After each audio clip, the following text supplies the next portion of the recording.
আজকে প্রবলেমটাও একটু বেশ অন্যরকম problem.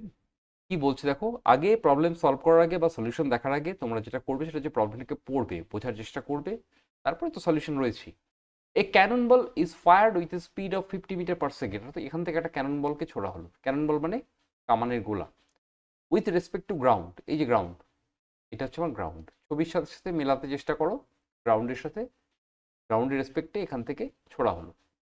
From one end of a stationary railroad, okay stationary railroad থেকে ছোড়া হয়েছে। Which rest on a smooth track, ট্র্যাকটা স্মুথ, তার মানে ঘর্ষণ নেই। The ball collides with the opposite wall and stops, তার মানে বলটা এখানে এসে ধাক্কা খেলো এবং থেমে গেল। Good. How much distance did the railroad car cover just before the collision.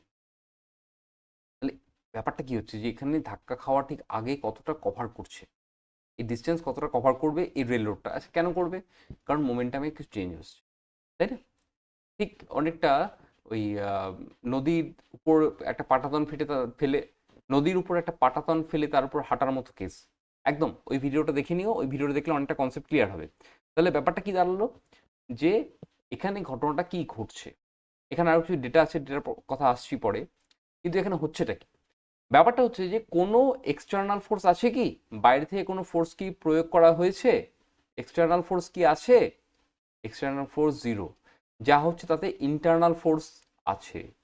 Internal force is not equal to zero. তো এই যে সিচুয়েশন, এই সিচুয়েশন মানে হচ্ছে সেন্টার অফ মাস আমাদের ফিক্সড। কি হচ্ছে? এর মানে হচ্ছে সেন্টার অফ মাস, এটা কি হবে? ফিক্সড, একদম নড়বে না। তো সেন্টার অফ মাস যখন ফিক্সড হয় তখন একটা ফর্মুলা আমাদের কাছে আছে, সেই ফর্মুলাটা ইউজ করবো। তার আগে কিছু ডেটা লাগবে। এই যে রেল রোড, রেল রোডের উপরে যে আমাদের এই ক্যারেজটা রয়েছে, এই যে কার, যে কারটাকে বলছি আর কি, সেই কারের মাস কত? কার, কারের মাসকে যদি আমরা এম ধরি এবং ক্যানন বল যেটা, সেই বলটার মাস যদি আমরা স্মল এম ধরি, এদের মধ্যে একটা রিলেশন দেওয়া আছে কত?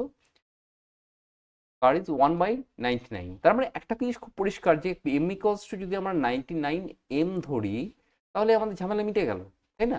99 এম আর এটা এম, তাহলে m/99m করলে আমরা এই রেশিওটাই পাবো। ক্লিয়ার? তাহলে ধরে নিচ্ছি এবার যে এই ঘটনাটা ঘটলো যখন আমি কামানে গোলা ছুড়লাম, এই আমাদের ক্যারেজটা এক্স পরিমাণ সরে গেল। কে সরলো? ক্যারেজ। ক্যারেজ সরে গেছে, সুতরাং আমরা এখানে লিখতেই পারি এম ইন্টু এক্স, এক্স পরিমাণ সরেছে, সমান সমান, এটা কেন লিখতে পারছি? কারণ সেটার মাস ফিক্সড বলে, ইকুয়ালস টু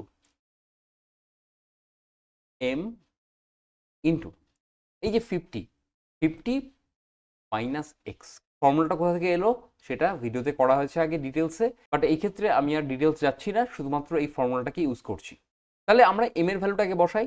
তো এম এর ভ্যালুটা কত? 99 M X equals to M into 50 minus X. M এর সাথে এম গায়ব, এবার রইল বাকি 99 এক্স। এই মাইনাস এক্স এর পাশে আসলে plus x equals two 50, or x equals কত হবে? 50/100। এটা নিশ্চয়ই বলে দেওয়ার দরকার নেই কীভাবে এলো।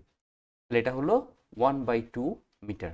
তার মানে এই গোটা সিস্টেমটা কতটা যাবে? Half metre. প্রবলেমটা পড়বে, আরও পড়বে, আরও পড়বে।